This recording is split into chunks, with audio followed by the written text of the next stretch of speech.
Is my boyfriend of 5 months cheating on me? Hey guys, I in just a few days think my BF is probably cheating. I don't know where to start as there are red flags galore.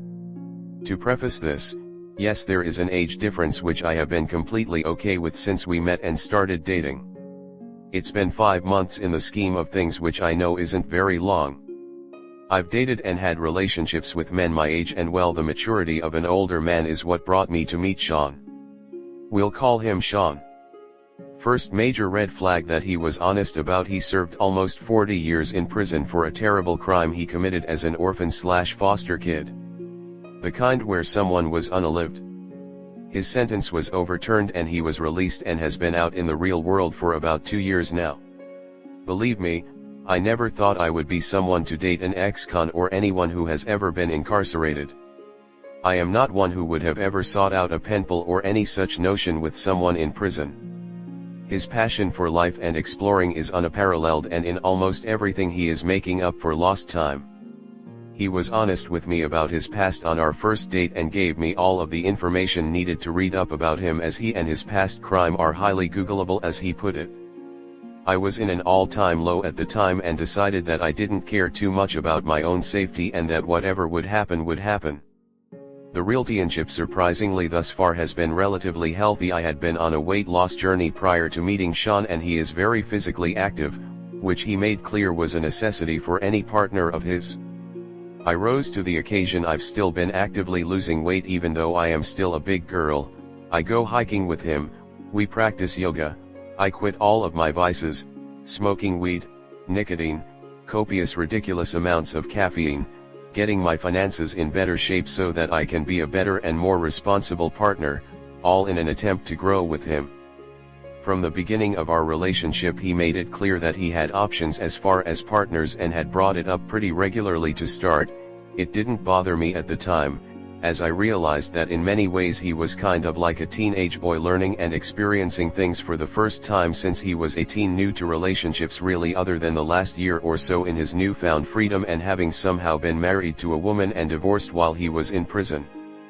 To start, I told him that okay, that was great, but that he needed to understand that I had options too. I may be a bigger lass, but damn do I have a face and a soul that I am constantly working on improving. I left it at that. Also, that monogamy is important to me, so if he still felt the need to go experience, flirting, dating other women, that I totally understood since he is new to the outside world, but that I wouldn't be a part of that. I would excuse myself and it was fine. We've been together now 5 months. I'm almost the healthiest I've ever been and I'm the smallest weight I have been in years. I have learned, however, that he has some narcissistic and manipulative tendencies, which I imagine was a learned coping mechanism to living in maximum security prison for as long as he had been. He lies by omission, he gaslights me, and completely disconnects when I get upset and try to explain to him why I am upset. He'll just kind of say life is too short to be unhappy with anything, which to a degree I understand, because to him life is now great and wonderful and full of possibilities now that he isn't behind bars. For example, he will do something that is upsetting to me in the relationship. I'll go to express my upset so that we can talk about it and figure out how to move forward, and instead he will cut me off with the life is too short line or something similar, and then I won't hear from him for days. He'll kind of come back because admittedly I have a ruthless cut-off game 2 days later when he starts to get worried that he won't hear from me. This has happened many times already. He works remotely with a non-profit and sometimes has to travel to the headquarters an hour away. Early on in our relationship I found out that when he went to the city for work and had to be there for a couple of days that he wasn't getting a hotel, he was staying with an ex-girlfriend. I had a really light, non-emotion charged conversation with him about how that wasn't exactly appropriate, especially since he didn't feel the need to disclose any of the information to me or honor our relationship beforehand. I had to ask after the fact. He said he understood and that he wouldn't be staying alone with his ex anymore going forward. Fast forward, the last couple of months have been hard. I struggle with anxiety and depression and thought it would be a good idea to go off medications. He was supportive, as I think with his age bracket/generation he doesn't really believe too much in mental illness, and to him there is no reason to be depressed. We split for a little while and he came back. I ended up finding him on an adult website. I asked him point blank if he had anything to tell me and he told me he didn't. I sent him screenshots of his profile and went silent. He came around a few days later letting me know that he deleted the profile and that he realized he wasn't being a good friend and would do better because he was learning to be a person again after his incarceration.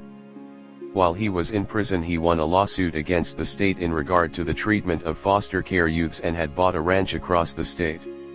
We went on a trip across the state last weekend to discuss the sale of his property with some buyers who, based on the contract he showed me I am in banking, they were clearly taking advantage of him. I had taken some time off work because I was back on medications to stabilize my anxiety and had been having anxiety attacks every day. Sharp stabbing pain in my chest, my left arm, rapid heartbeat, overstimulation. I have admittedly been to the emergency room multiple times in the last few weeks, certain I was having a heart attack. So back to the road trip across the state. It had been pleasant enough other than really bad bumper-to-bumper traffic for at least 5 hours of it, exacerbated by driving straight towards a wildfire on the eastern side of the state. Having lived in California and evacuating from wildfires multiple times, they scare the shit out of me and make my anxiety worse. More than halfway through the trip he tells me that we aren't staying in a hotel, even though I was to be my best bank branch manager self to speak to the buyers on the contract, that he brought my sleeping bag and that we would just be finding a random place to sleep. I started crying a little bit because it really felt like, with everything I had been through going back and forth to the ER and the amount of stress that I had been dealing with, that a hotel room would be the obvious choice. Instead I was going to be sleeping in a sleeping bag, somewhere, not even a tent. Also, let me be clear, he is not a sugar daddy. I buy him things, we split costs, I do whatever I can to make the reasons I am with him obvious. I am not dead weight, if that makes sense. He after a time realized how upset I was. It had been a long road trip, detours from the wildfire and me having consistent anxiety pains through my body the entire time. He finally asked me to see about finding a hotel room at about 9 o'clock at night, and as it turns out all of the hotel rooms were full from people being evacuated from the wildfires. He found a park, pulled out my sleeping bag and wanted me to sleep at a picnic table. I put my head down at one point in the dark, upset with being exposed to the elements when I've been feeling so terribly, and when I looked up 10 minutes later he had left me there. Other cars had pulled up and could see me head down at the park table. He had gone back to his car out of view of where I was and was fiddling with his phone. It got worse. I know that when I get emotional that I can be hard to calm down. We had fought the last part of trip ever since he told me that I would be sleeping outside before the business meeting he had brought me there for. He told me that I was a great burden to him and that after seeing me in the upset state I was in, that he didn't even want anything to do with me. So I told him that I agreed and that after that trip was over I didn't want to see him again. We ended up sleeping in his tiny sports car that night at park. Now, I am not a princess or bougie. I've been homeless, I've slept in my car, I've slept in parks. It isn't that I am unable to adapt. I got ready in the park bathroom the next morning, trying to look as business presentable as I could for the meeting in regards to his property early the next morning. Meeting was as I expected. He was being had by the buyers because he didn't know anything about market rates when he signed the contract, neither here nor there, just context I guess. The ride home I was disconnected, trying not to cry about how hurt I was that he called me a burden. He never apologized, but his demeanor changed and he was trying to be loving. I on the other hand felt like I was emotionally gutted from the night before and how he yelled at me. I just could barely keep the tears in and did my best to be as neutral as I could be on the hours-long trip back across the state.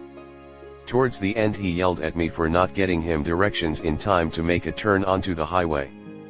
I cried again, already emotionally exhausted, but tried to keep my tears to a minimum because I was stuck with him in the car for hours without any other way home. We got back and communication shut down again for days. I ended up apologizing to him because I knew I was having problems with my anxiety and acquiesced that I didn't exactly make the trip fun due to my mental turbulence. A few days later he told me that he would be spending a couple of days in the city for work, which was fine. After he left though, it dawned on me that we didn't stay in a hotel because he didn't have the budget for it, even though I would have gladly helped pay for a safe warm place to sleep. So where was he going to be staying when he went in the city? He had already left when I asked him. He had obviously had no problem omitting it, but then he told me that he was going to be staying with a woman named Margaret, a friend whom I had never heard about. He said that she had a long-time partner but that he would not be present. I found her on his Facebook, single, younger than him, active. He shut down communication with me when I told him that it was pretty inappropriate, especially since he wasn't going to tell me until I asked. He said his only other options were to sleep outside or in his car. He did neither of those things. He later sent me a picture of his friend at dinner with him to, I guess, placate me, but it honestly felt like he sent me a picture of him on a date with another woman. He called me to tell me that he just told her all about me and put me on speakerphone as I was telling him that if he wasn't willing to sleep in his car that night, especially since days before he told me what a burden I was over our sleeping arrangements.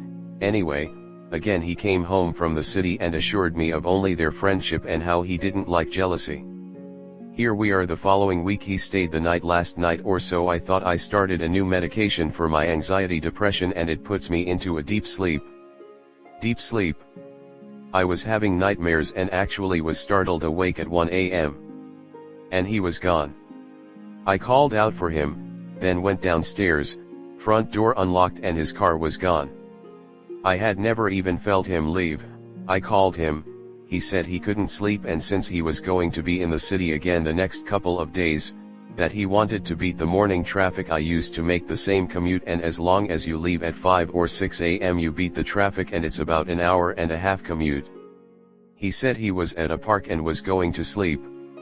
I haven't heard from him at all. I know this is a lot of information and I apologize if it's disjointed and hard to read. I just want some outside context here. Is it me?